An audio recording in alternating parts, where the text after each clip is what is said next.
Mission begin again किंबहुना पुनश्च हरिओम सुरुवात करायची आता आपल्याला। ही सुरुवात करताना लॉकडाऊन करणं हा एक भाग झाला आणि सगळं हळूवार उघडणं हा दुसरा भाग झाला। म्हणजे लॉकडाऊन हे सायन्स असेल तर लॉकडाऊन उघडणं ही एक कला आहे किंवा आर्ट आहे। कसं काय उघडतोय आपण? पावसाळा तोंडावरती आहे, पावसाळा तोंडावरती आहे म्हटल्यानंतर पाऊस येऊन जातो, पडून जातो, अनेक ठिकाणी शेवाळ साचतं आणि शेवाळ समोर दिसल्यानंतर आपण आपलं पाऊल हे फार काळजीपूर्वक टाकतो। कुठे निसरडं नाही ना, कुठे घसरणार नाही ना, एकमेकाचा हात धरून चालतो, थोडासा आधार घेऊन चालतो की जेणेकरून आपलं पाऊल हे चुकता कामा नये आणि आपण घसरून पडता कामा नये। ती तशीच पुढच्या आयुष्यातली पावलं ही आपल्याला अशीच तुम्हाला आणि मला म्हणजे सरकारला आणि जनतेला एकमेकाचा हात हातात धरून मजबूतीने टाकायचे आहेत। प्रत्येक पाऊल टाकताना कुठेही शेवाळावरती पाऊल नाही टाकत, केळीच्या सालावर पाऊल नाही टाकत। म्हणजे घाईघाई करून सटकून पडत तर नाही ना, पडणार तर नाही ना, या खबरदारीने आपल्याला पुढची वाटचाल करावी लागणार आहे। पावसाळ्याची सुरुवात म्हटल्यानंतर मी गेल्या आठवड्यामध्ये संपूर्ण आपल्या यंत्रणेची एक बैठक घेतली। त्याच्यामध्ये महसूल यंत्रणा, पोलीस यंत्रणा, आर्मी, नेव्ही, एअरफोर्स या सगळ्यांचे अधिकारी होते। आणि पाऊस म्हटल्यानंतर तुम्हाला कल्पना आहे यावेळेचा पाऊस त्याचा अंदाज हा सर्वत्र समाधानकारक किंवा सरासरी अथवा सरासरीपेक्षा थोडासा 19-20 असं सगळीकडे पडेल, म्हणजे एकूण समाधानकारक पाऊस पडेल असा अंदाज आहे। हा अंदाज आहे म्हटल्यानंतरही अनेकदा असं होतं की अचानक कुठेतरी ढगफुटी होते, पूर येतो। पूर परिस्थिती निर्माण झाल्यानंतर काय करायचं त्याची सज्जता, ही सज्जता घेण्यासाठी ती बैठक होती। त्याही बाबतीत आपण सज्ज आहोत। कुठेही अशी आपत्ती येऊ नयेच, येणार नाहीच, पण आली तर आपण पूर्णपणे सज्ज आहोत। आणि ही सज्जता आपल्याला सांगत असताना उद्या 1 जून आहे। येत्या 2-3 दिवसातच आपल्या पश्चिम किनारपट्टीवरती चक्रीवादळ धडकण्याचा धोका आहे। चक्रीवादळ मला खात्री येणार नाही, माझी तशी प्रार्थना आहे, माझा आत्मविश्वास आहे। आणि चक्रीवादळ आपल्या पश्चिम किनाऱ्यावरती येणार नाही ही खात्री जरी असली तरी देखील यंत्रणा मात्र आपली सज्ज ठेवलेली आहे। यंत्रणा सज्ज आहे।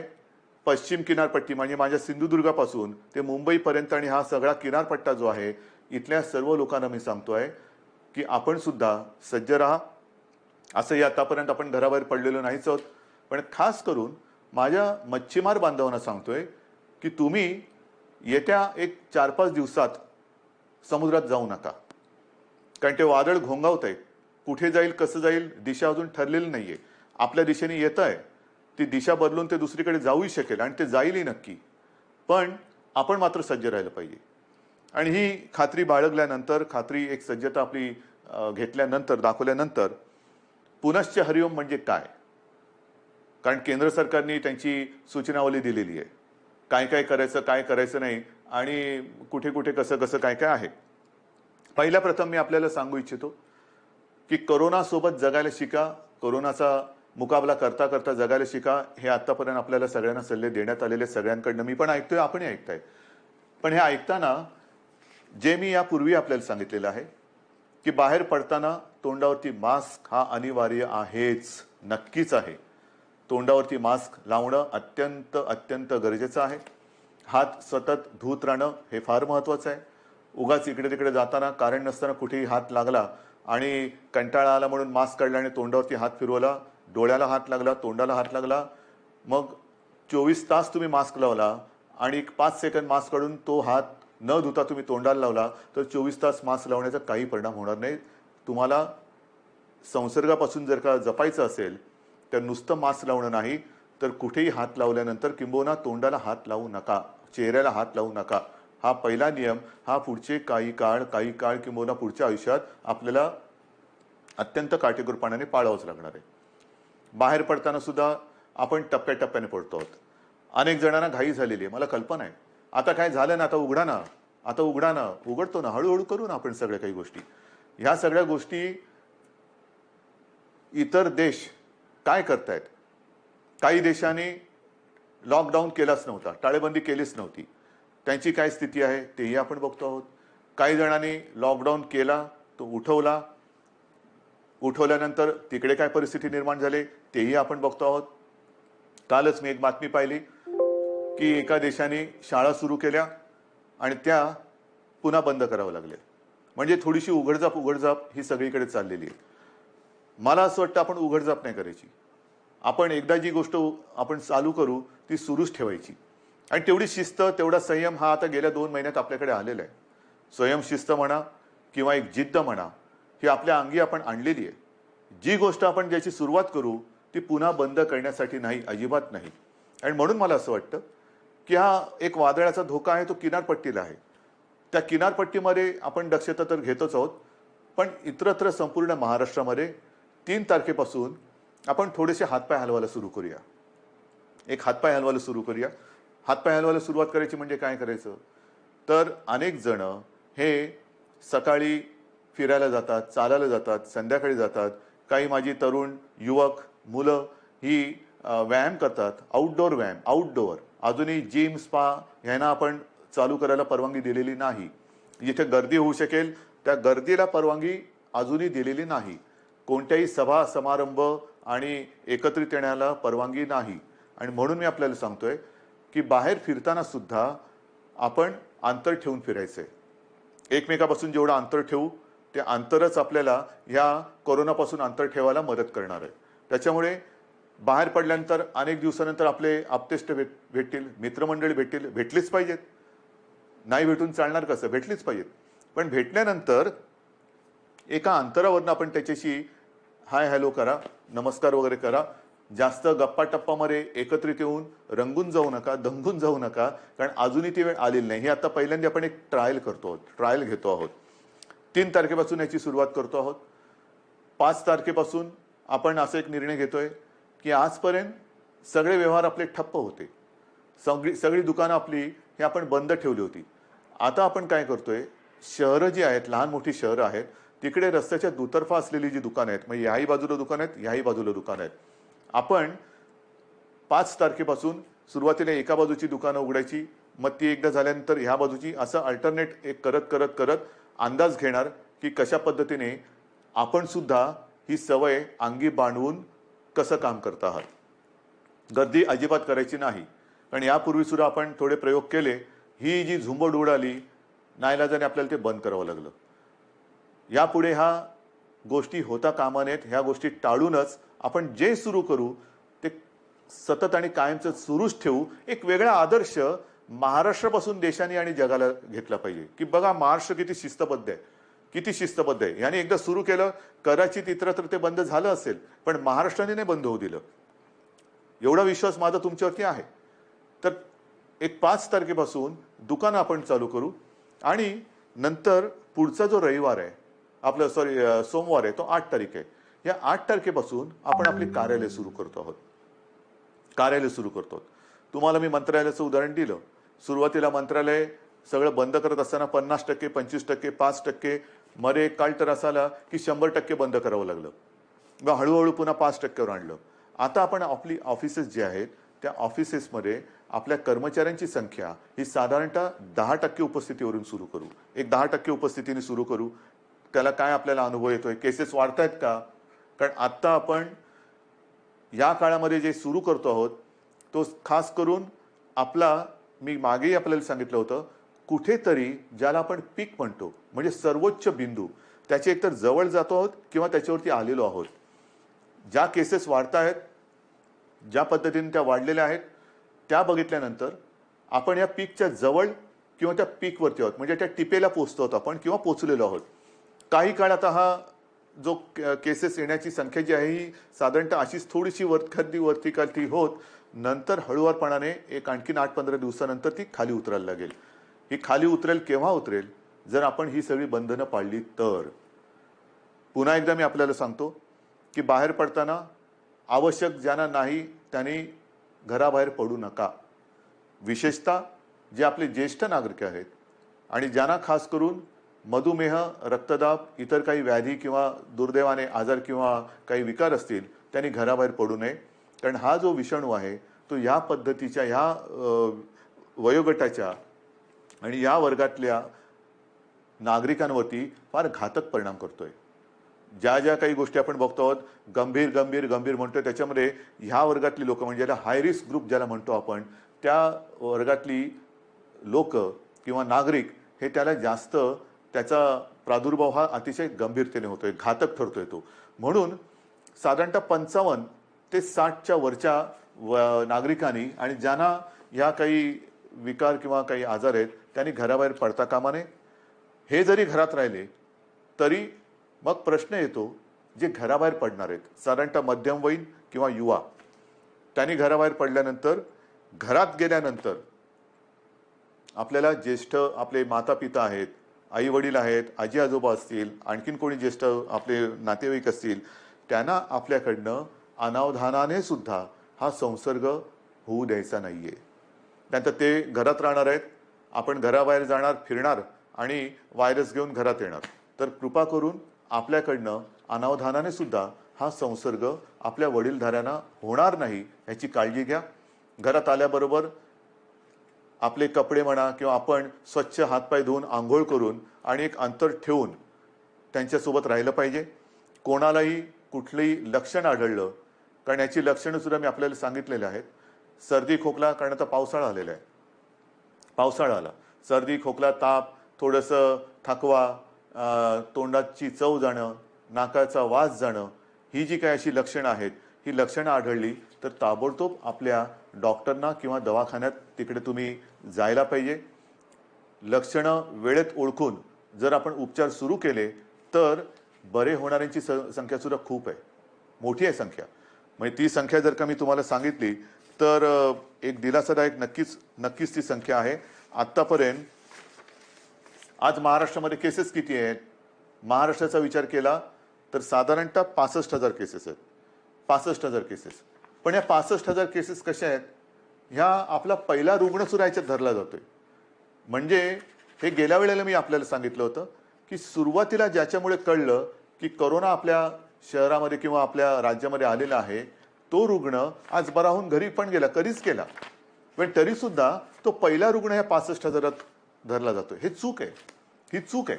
आणि तसं जर बघितलं तर आत्तापर्यंत 65,000मधून 28,000च्या आसपास हे रुग्ण बरे होऊन, खडखडीत बरे होऊन घरी सुद्धा गेलेले आहेत. 28,000च्या आसपास. काही दुर्दैवाने जे काय मृत्यू घडले तोही आकडा आहे. पण ह्या आता जे आपल्याकडे रुग्ण ज्यांना म्हणतो म्हणजे ॲक्टिव्ह केसेस जे पॉझिटिव्ह आहेत, त्याच्यामध्ये आजचा आकडा आहे साधारणतः 34,000 आहे. या 34,000मध्ये साधारणतः 24,000 रुग्ण हे असे आहेत की त्यांना कोणतीही लक्षणं नाही, त्यांना कोणत्याही औषधोपचाराची आज गरज नाही, ते आपल्या क्वारंटाईनमध्ये आहेत, काही पॉझिटिव्ह असल्यामुळे आयसोलेशनमध्ये आहेत. पण या 24,000मध्ये सुद्धा साधारणतः मध्यम ते थोडी तीव्र अशा लक्षणाचे आपल्याकडे साधारणतः 9,500 आहेत. म्हणजे महाराष्ट्राची परिस्थिती हाताबाहेर गेली, मुंबईमध्ये सगळी वातात लागलेली आहे, लष्कराला बोलवा, राष्ट्रपती राजवट लावा, त्यांना म्हणे हे आकडे बघा, हे आकडे बघा ना, हे आकडे बोलके आहेत. हे का आपण करू शकलो? 9,500 यांना साधारणतः मध्यम ते तीव्र लक्षण आहेत आणि त्याच्यापैकी साधारणतः 1200 जण मात्र हे थोडे गंभीर आहेत. त्याच्यापैकी 200 जण हे व्हेंटिलेटरवरती आहेत. म्हणजे 65,000 जो आकडा आपण ऐकतो आहोत आणि बापरे महाराष्ट्रामध्ये काय चाललंय, मुंबईमध्ये काय चाललंय, काय सरकार काय काम करते की नाहीये, तर 65,000 आकड्यामध्ये 28,000 घरी गेलेले आहेत आणि अतिगंभीर जर म्हटले तर 200 रुग्ण हे व्हेंटिलेटरवरती आहेत. आता व्हेंटिलेटरवरती सुद्धा जे आहेत यापैकी सुद्धा काही जण हे म्हणजे आत्ताचे नाहीत, आत्तापर्यंतच्या 65,000तले मी बोलतोय, यापैकी काही जण व्हेंटिलेटरवरनं सुद्धा व्यवस्थित बरे होऊन घरी गेलेले आहेत. ही वस्तुस्थिती आहे, ही वस्तुस्थिती आहे. आणि म्हणून मला आजही असं वाटतं की जे काही आपल्याबद्दलचं एक चित्र किंवा महाराष्ट्राला बदनाम करण्याचं कारस्थान दुर्दैवाने काही आपली म्हणणारी माणसं करतात, तेव्हा दुःख होतं. पण हे जरी खरं असलं तरी एका गोष्टीचं मला नक्कीच समाधान आहे की आपला विश्वास जो सरकारवरती आहे त्याच्यामुळेच सरकार हे काम करू शकतंय. आता जसं मी तुम्हाला दुकानांचं सांगितलं, मैदानाचं सांगितलं, ऑफिसचं सांगितलं, तसंच पुढच्या रविवारपासून आपण वृत्तपत्र सुद्धा घरपोच द्यायला परवानगी देतो आहोत. कारण आपली वृत्तपत्र वाचण्याची सवयच गेली. वृत्तपत्र वाचण्याची सवय गेली, कारण सकाळ होते तीच आपली पेपर आणि चहापासून. तर पुढच्या रविवारपासून वृत्तपत्रांसुद्धा घरपोच पोचवण्याची आपण परवानगी देत आहे. पण ही परवानगी देताना एक गोष्ट मात्र दक्षता घ्यावी लागणार. मी वृत्तपत्र विक्रेत्यांशी बोललेलो आहे आणि त्यांना मी सांगितलं की वृत्तपत्र विक्रेते जी आपली मुलं आहेत ती सुद्धा मुलं आहेत. त्यांना सुद्धा आपण काळजी घेतली पाहिजे, त्यांची काळजी घेतली पाहिजे. त्यांना देखील आपल्याला मास्क द्यावा लागणार, त्यांना एक हँड सॅनिटायझरची बाटली द्यावी लागणार. वेळोवेळी त्या मुलांनी सुद्धा आपले हात हे धुत राहिले पाहिजेत. तोंडावरती मास्क हा कायम ठेवला पाहिजे वृत्तपत्र वितरण करताना. आणि अशा पद्धतीने वृत्तपत्र सुद्धा वितरण करण्याची परवानगी आपण पुढच्या रविवारपासून देत आहोत. मैदानाची परवानगी मी तुम्हाला सांगितलेली आहे. सार्वजनिक ठिकाणी आपण फिरायला जाऊ शकता, व्यायाम करायला जाऊ शकता आणि ती वेळ आपण पहाटे 5 पासून संध्याकाळी 7 वाजेपर्यंत अशी मुभा ठेवलेली आहे. पहाटे 5 म्हणजे ज्यांना आपण मॉर्निंग वॉक जो म्हणतो, ज्यांची सवय आहे लवकर उठून फिरायला जायचं, आपण पुन्हा एकदा सकाळी 5 वाजल्यापासून पहाटे 5 वाजल्यापासून संध्याकाळी 7 वाजेपर्यंत या सगळ्या सार्वजनिक स्थळांचा म्हणजे मैदानं असतील, सी फेस आहे आपला, इतर ग्रामीण भागातल्या काही गोष्टी असतील, तलाव आहेत, कुठेही इकडे या पहाटे 5 ते संध्याकाळी 7 वाजेपर्यंत आपण निश्चित निसर्गाच्या सान्निध्यात जाऊ शकता, फिरू शकता, मैदानी व्यायाम करू शकता. पण हे व्यायाम करताना आरोग्य कमावण्यासाठी म्हणून त्याचा उपयोग करा. एकत्रित येऊन जे आरोग्य आपलं आहे ते बिघडून देऊ नका. अंतर हे ठेवलंच पाहिजे, हे मी पुन्हा पुन्हा सांगतोय. हे झाल्यानंतर मग जे काही आकडे मी तुम्हाला सांगणार आहे ते आकडे ह्याची थोडीशी तुम्हाला कल्पना असायला पाहिजे की नेमकं सरकारने आतापर्यंत केलेलं काय आहे, काय करते सरकार, किती आपल्याकडे व्यवस्था आहे. तर ज्या वेळेला हे संकट कोरोनाचं आलं, कोणालाच कल्पना नव्हती की हे किती वाढेल आणि त्याच्यासाठी तयारी किती करावी लागेल. म्हणजे साधी गोष्ट आहे की आपल्याकडे राज्यामध्ये प्रयोग म्हणजे ज्या टेस्टिंग लॅब ज्या आहेत त्या नाही आहेत अशातला भाग नाही. पण याच्यासाठी जी टेस्ट करावी लागते त्याची सुविधा ही फक्त 2 ठिकाणी होती. एक आपल्या कस्तुरबामध्ये आणि पुण्याच्या NIV मध्ये. ही कस्तुरबाची सुद्धा जी लॅब आहे ती आपण साधारणतः 2007 साली मुंबई महापालिकेच्या माध्यमातून केली म्हणून ती दुसरी होती, नाहीतर फक्त एकच होती. त्याच्यात कस्तुरबा आपण केली, त्या 2 लॅब होत्या. आजच्या क्षणाला आपल्या महाराष्ट्र राज्यामध्ये 77 ही चाचणी केंद्र आहेत आणि येत्या 2-4 दिवसात ती 100 पर्यंत जातील. म्हणजे 2 पासून 77, 77 पासून 100. आणि माझा प्रयत्न असा आहे की येत्या पावसाळ्यामध्ये टेस्टची संख्या आणि त्याची उपलब्धता ही आणखीन वाढवण्याची गरज आहे. कारण पाऊस म्हटल्यानंतर भिजणं हे आलंच, सर्दी खोकला शिंकणं, थोडा ताप, फ्लू हा आलाच. आणि तो आल्यानंतर लॅबची संख्या वाढवणं, चाचण्यांची क्षमता वाढवणं आणि त्याचबरोबर ह्या टेस्ट ज्या आहेत, ह्या चाचण्या ज्या आहेत त्या केंद्र सरकारशी सुद्धा आपण बोलतो आहोत की त्याची जी किंमत आहे, त्याची जी एक किती पैसे त्याला लागतात ती किंमत ही आपल्याला खाली आणायची, सर्वसामान्यांच्या आवाक्यामध्ये ती आणायची. सरकारकडनं तर आपण मोफत करतोच आहोत, पण ज्याला कोणाला असं वाटलं की मला थोडंसं अस्वस्थ वाटते, मला टेस्ट करून घ्यायची आहे, तर त्यांनी ती टेस्ट करून घेण्यासाठी त्याला त्याच्या गावात, त्याच्या शहरात, त्याच्या घराच्या आजूबाजूला जास्त लांब न जाता कुठे आपण किती प्रमाणात उपलब्ध करून देऊ शकतो ते सुद्धा आपल्याला करायचं आहे. तर ही एक लॅबची संख्या आपण वाढवलेली आहे, आणखीन वाढवतो आहोत.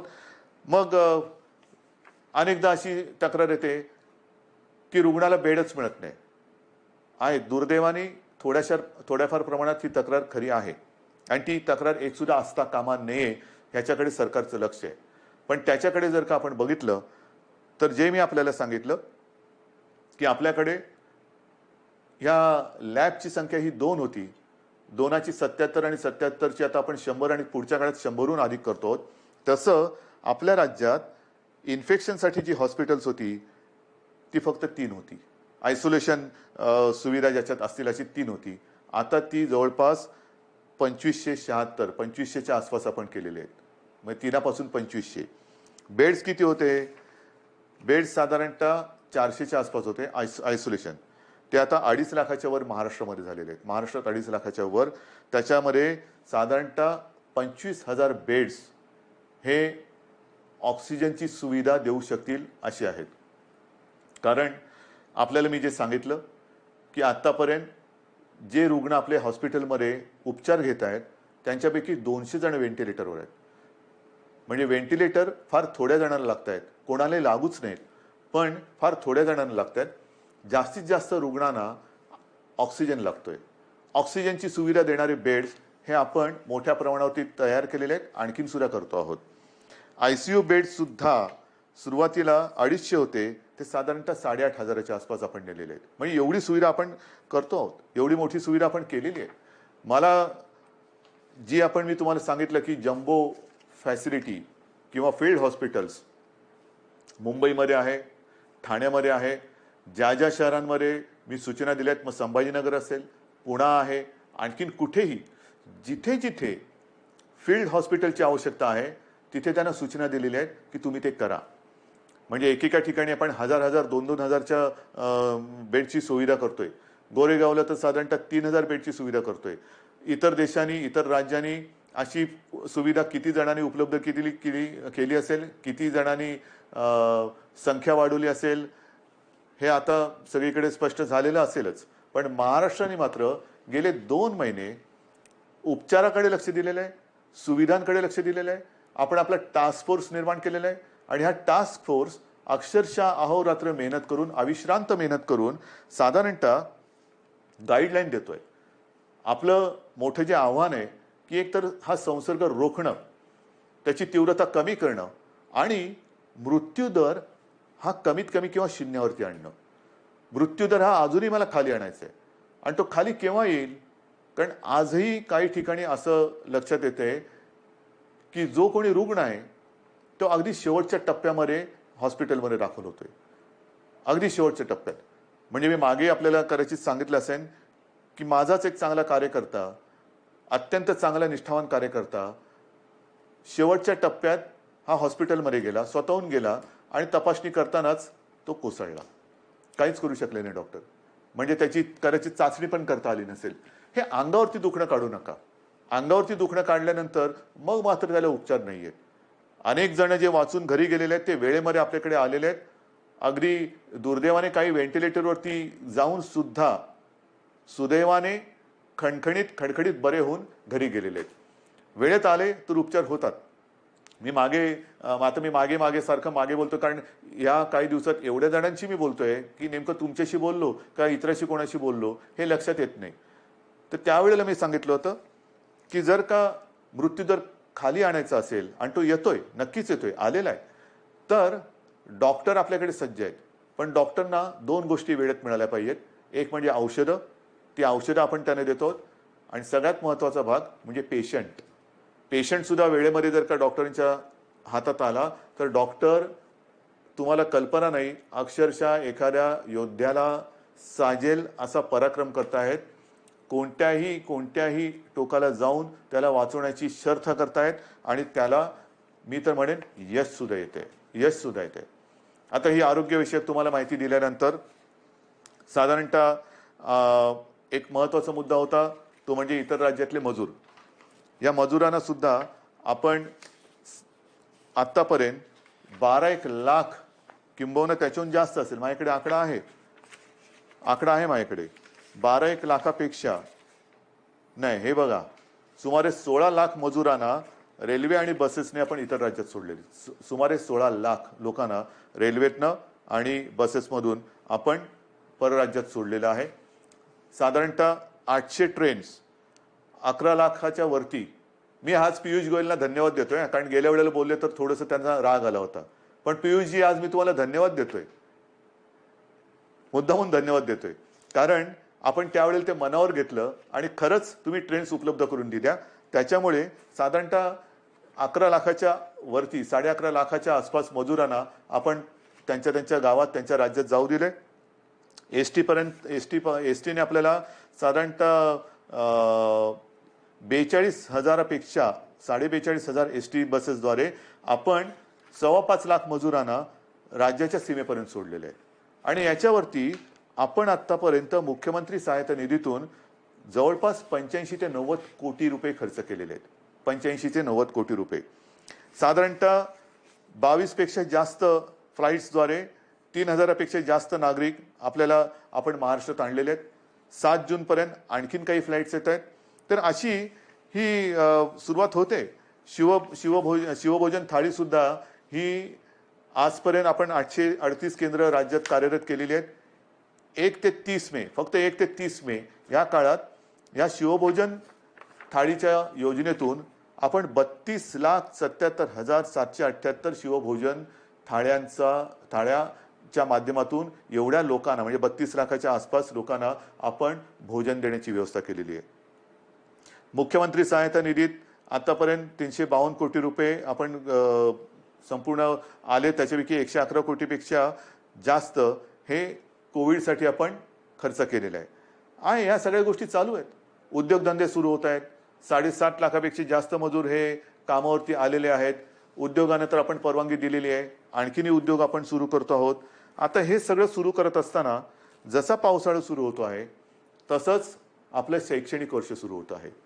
शाळा कशा सुरू करायच्या, कॉलेजेस कशी सुरू करायची, विशेषतः विद्यापीठांच्या परीक्षांचं काय करायचं, अंतिम वर्षाची परीक्षा घ्यायची नाही घ्यायची, कधी घ्यायची, सगळ्याचा विचार सुरू आहे. पहिल्यांदी कॉलेजच्या विद्यापीठाच्या अंतिम वर्षाच्या परीक्षेबद्दल मी बोलतो. काल सुद्धा मी त्याच्याबद्दल कुलगुरूंची एक बैठक घेतली. विभागवार सगळ्या कुलगुरूंची मतं मी आजमावून घेतली. सगळ्यांचं मत एक आहे, परीक्षा घ्यायची असेल तर तातडीने परीक्षा घेण्यासारखी आजची परिस्थिती नाहीये. कारण ते कुलगुरू जरी असले, मी मुख्यमंत्री जरी असलो तरी आमच्यातला पालक हा आजही जिवंत आहे. अनेक पालकांची एक चिंता आहे की कोविड सगळीकडे, कारण थोडाफार आता आपल्या राज्यामध्ये सुद्धा तो हळूवार पसरलेला आहे. आटोक्यात तर नक्की आणू आपण, पण तो पसरत असताना आमच्या मुलांना आम्ही परीक्षेला पाठवावं का? काही लाख विद्यार्थी हे परीक्षेसाठी एकत्र येणार, किती अंतर ठेवणार, पेपर कसे वाटणार, पेपर तपासणार कसे, मग काय करायचं? म्हणून आपण एक सगळ्यांनी मिळून एक असा तोडगा काढलेला आहे की अंतिम वर्षाच्या ज्या परीक्षा आहेत त्या परीक्षा घेण्यापूर्वी एक असा मुद्दा आला आणि मला असं वाटतं तो बरोबर आहे. आपण एक निर्णय असा घेतलेला आहे की साधारणतः जेवढे सेमिस्टर झालेले आहेत त्यांची सरासरी काढून त्या विद्यार्थ्यांना मार्क्स द्यायचे आणि त्या विद्यार्थ्यांना तसं पास करायचं. कारण साधारणतः गेले किती सेमिस्टर झाले असतील, किती वर्षाचे झालेत, ते एक सरासरी काढली तर आपण त्या सरासरीचा विचार करू शकतो आणि ते ॲग्रिगेट करून त्यांना पास करायचं की जेणेकरून त्यांचं आयुष्य थांबणार नाही. परीक्षा कधी घेणार? जूनमध्ये घेऊ शकतोय? नाही. जुलैमध्ये घेता येईल? सांगता येत नाही. ऑगस्टमध्ये येईल? कल्पना नाही. मग कधी घेणार आपण परीक्षा? मग तोपर्यंत विद्यार्थ्यांनी करायचं काय? नुसतं ताटकळून राहायचं, लोंबकळत राहायचं? अजिबात नाही. शिक्षणाचा खेळखंडोबा हा होऊ द्यायचा नाही. ज्या मुलांनी अंतिम परीक्षेपर्यंत आपला अभ्यासक्रम पूर्ण केलेला आहे, केवळ आता परीक्षा घेऊ शकत नाही म्हणून त्या कॉलेजच्या उंबरठ्यावरती त्यांनी जर का त्यांना अडून ठेवलं तर तो उंबरठा पार करून ते आपल्या जगामध्ये प्रवेश कधी करणार, ते पाऊल कधी टाकणार? म्हणून आपण असं ठरवलेलं आहे की या विद्यार्थ्यांना जेवढे सेमिस्टर झालेत त्याची सरासरी करून मार्क्स देऊन पास करायचं. आणि पास केल्यानंतर जर का कोणाला असं वाटत असेल की ठीक आहे रे, पण मला अजूनही मी मार्क्स मिळवू शकत होतो, जर परीक्षा झाली असती ना तर मी आणखीन चांगले मार्क्स मिळवू शकलो असतो, ठीक आहे, तुम्हालाही आपण संधी देतो. साधारणतः एक अंदाज घेऊन ऑक्टोबर असेल, नोव्हेंबर असेल किंवा सप्टेंबर असेल आपण बघूया. पण ज्यांना जर का वाटत असेल की मी परीक्षा पण मला द्यायची होती कारण मी अधिक मार्क कमवू शकत होतो, तर आपण त्यावेळेला परीक्षा घेऊन ज्यांना परीक्षेला बसून अधिक मार्क्स मिळवण्याची जर का त्यांची इच्छा असेल तर त्यांच्यासाठी सुद्धा परीक्षा घेण्याची आपण एक तयारी ठेवतो आहोत. तूर्त त्यांना आपण पुन्हा एकदा सांगतो, जेवढे सेमिस्टर झालेत ते ॲग्रिगेट करून त्यांना मार्क देऊन आपण त्यांना त्यांच्या आयुष्यामध्ये पाऊल टाकायला आपण संधी देत आहोत. ज्यांना परीक्षा द्यायची असेल त्यांच्यासाठी जेव्हा आपण घेऊ शकतो परीक्षा त्यावेळेला परीक्षेची सुद्धा सोय करतो आहोत. म्हणजे त्यांना एकदा या टेन्शनमधून आपण मोकळं करतो आहोत. मग राहता राहिला प्रश्न, अंतिम परीक्षा तुम्ही निर्णय दिलात, पहिलं वर्ष सुरू कसं करणार? पहिलं वर्ष सुरू करणार, पहिली कशी सुरू करणार? विद्यापीठ झालं शाळेतल्या पहिलीची सुरुवात कशी करणार, कारण शैक्षणिक वर्ष सुरू होते. आज सुद्धा जसं कॉलेजच्या विद्यार्थ्यांचा जसा प्रश्न आहे, शाळेच्या विद्यार्थ्यांचा प्रश्न आहे. शाळा आपण सुरू करायच्या का? काही ठिकाणी तर शाळा आपल्याला नाईलाज म्हणून क्वारंटाईनसाठी वापराव्या लागल्यात. त्या करता येतील, त्या सगळे ते क्वारंटाईन मधली व्यवस्था दुसरीकडे करून निर्जंतुकीकरण करून पुन्हा एकदा शाळा सुरू करू शकतो आपण. पण ह्या जर का शाळा सुरू केल्या तर मी सुरुवातीला जे आपल्याला सांगितलं, काही देशांमध्ये सुरू केलेल्या शाळा ह्या बंद कराव्या लागल्या. मला आता काही बंद नाही करायचे. आणि त्याच्यासाठी जसं मी आता लॉकडाऊन शब्द बाजूला ठेवून मिशन बिगिन अगेन किंवा पुनश्च हरिओम म्हणतो आहे, तसं शाळा कधी सुरू होणार पेक्षा शिक्षण कसं सुरू करायचं. शाळा हे एक माध्यम आहे. शाळेत सगळे विद्यार्थी येतात, शिक्षक त्यांच्या समोर असतात. आज देखील ग्रामीण भागामध्ये आपल्याला ऑनलाईन शिक्षण याची सुविधा आपण देऊ शकत नाही आहोत. मग काही जणांनी आजच दुपारी मी मोठ्या शिक्षण तज्ज्ञांची एक बैठक घेतली. अनेक जणांनी हे सगळे पर्याय सांगितले की आमच्याकडे शाळा सुरू करू शकतो, कारण ग्रामीण भागामध्ये आम्ही हे करू शकतो. काही जणांनी सांगितलं शाळेमध्ये सुद्धा एक दिवसाआड शाळा सुरू करायची का. काही जणांनी सांगितलं आम्ही ऑनलाईन शिक्षण तर आधी सुरू केलेलंच आहे. मी त्यांना असंच म्हटलं की शाळा सुरू करण्यापेक्षा शिक्षण सुरू करायचं आहे. जर आपल्याला ग्रीन झोनमध्ये किंवा जिथे प्रादुर्भाव नसेल, अत्यंत सुरक्षित सगळं अंतर वगैरे ठेवून ग्रामीण भागात शाळा सुरू करू शकत असू, तिकडे पूर्ण खबरदारी घेऊन आपण शाळा सुरू करू शकतो का, ही शक्यता मला काही दिवसात सांगा. शहरांमध्ये ऑनलाईन शिक्षण हे कसं सुरू करायचं त्याच्यावरती आपण विचार सुरू केलेला आहे. ऑनलाईनमध्ये मग काही मोबाईल कंपन्यांशी आपण बोलू की काही डेटा तुम्ही कसा देऊ शकता आम्हाला, टीव्हीद्वारे कसं आपण देऊ शकतो, रेडिओच्या माध्यमातून कसं करू शकतो, ई लर्निंग म्हणजे SD कार्ड देऊन आपण कसं सुरू करू शकतो. लॅपटॉप किंवा टॅब, ज्यांच्याकडे लॅपटॉप आहेत त्यांच्याकडे टॅब आहेत, ज्यांच्याकडे काही फोन आहेत त्याच्यात SD कार्ड टाकून ई लर्निंगद्वारे सुरू करू शकतो का. आठवड्यातून शाळेमध्ये किती दिवस येऊ शकतो. शाळेचं निर्जंतुकीकरण वगैरे ती जबाबदारी सरकारची, त्याच्यात तुम्ही काळजी करू नका. स्वच्छता राखणे ही जबाबदारी सरकारची. पण खरंच शहरांमध्ये आपण शाळा सुरू करू शकतो का, आणि सुरू करू शकत नसू तर ऑनलाईन पद्धतीने शिक्षण आपल्याला सुरू करायला पाहिजे. थोडक्यामध्ये जिथे जिथे ऑनलाईनने आपण सुरू करू शकतो तिथे ऑनलाईनने शिक्षण सुरू करू. जिथे आपण शाळा सुरू करू शकत असू तिकडे शाळेतनं शिक्षण सुरू करू. जिथे आपल्याला वाटत असेल की समजा आपल्याला SD कार्ड देऊन आणखीन काय करून शिक्षण सुरू करायचं असेल तर तेही करू शकतोय. येत्या काही दिवसात त्याच्यावरती आपण ठोस निर्णय घेऊ. शिक्षण सुरू झालंच पाहिजे. पण मला असं वाटतं की कोरोनाने आपल्याला नक्कीच काही गोष्टी शिकवलेल्या आहेत. कोरोनाने आपल्या स्वतःकडे बघायला हे नक्कीच शिकवलेलं आहे. स्वतःकडे पाहायला शिकवलं आहे, आपल्या कुटुंबाकडे पाहायला शिकवलेलं आहे, आपल्या मुलांकडे, मग शिक्षणाकडे, आरोग्याकडे. आजपर्यंत कदाचित आरोग्य असेल आणि शिक्षण असेल यांना तेवढं प्राधान्य दिलं गेलं नसेल कदाचित. पण मला असं वाटतं की पुढचं आयुष्य जगताना जर आपण जीवनावश्यक वस्तू आणि जीवनावश्यक काही गोष्टी ह्या अशा संकटाच्या काळातही बंद होऊ न देता चालू ठेवल्या, तसंच शिक्षण सुद्धा किती मोठं संकट आलं तरी देखील कसं सुरू ठेवता येईल त्याच्याकडे आता आपल्याला लक्ष देण्याची गरज आहे. आरोग्य सुविधा सुद्धा मोठ्या प्रमाणात वाढवण्याची गरज आहे. जसं आपण इकडे विशेषतः मुंबईपासून सुरुवात केली आपण, field hospitals, Bandra Kurla complex असेल, वरळीचे एक्झिबिशन ग्राउंड आहे, तिकडे मोठी फील्ड किंवा जम्बो फॅसिलिटी म्हणून हॉस्पिटल्स उभारली. मी असं ठरवलेलं आहे, आपल्या सरकारने असं ठरवलेलं आहे की येत्या काळात आरोग्याला प्राधान्य द्यायचं, शिक्षणाला प्राधान्य द्यायचं.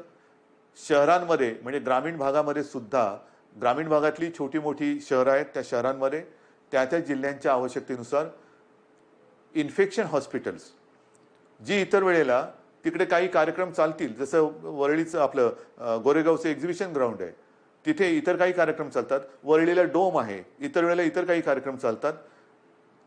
ते कार्यक्रम चालू ठेवायचे, पण हॉस्पिटलची सुविधा ही तिकडे सज्ज ठेवायची.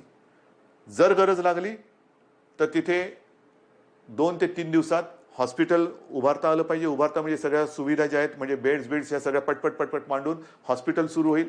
इतर वेळेला लग्न सराई असेल, प्रदर्शनं असतील, कृषीची प्रदर्शनं असतील, इतर काही कार्यक्रम असतील, सभा समारंभ असतील, त्याच्यासाठी ते वापरले जातील.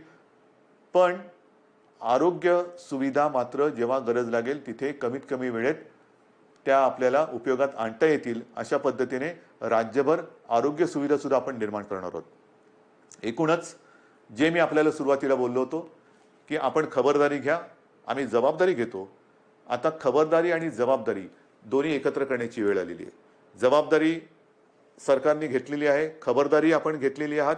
आता खबरदारी आणि जबाबदारी संपूर्ण वाट आपली ही असं समजा की निसरडी आहे।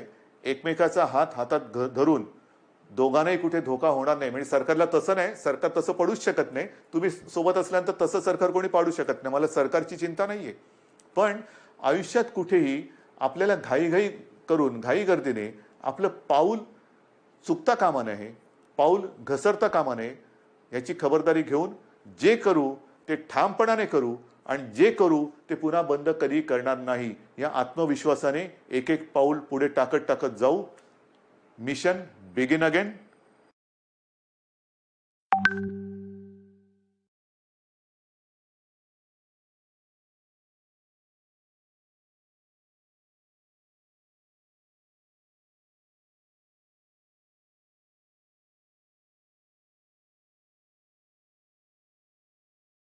शकत नाही, मला सरकारची चिंता नाहीये। पण आयुष्यात कुठेही आपल्याला घाईघाई करून घाईगर्दीने आपलं पाऊल चुकता कामा नये, पाऊल घसरता कामा नये। याची खबरदारी घेऊन जे करू ते ठामपणाने करू आणि जे करू ते पुन्हा बंद कधी करणार नाही या आत्मविश्वासाने एक एक पाऊल पुढे टाकत टाकत जाऊ। Mission begin again.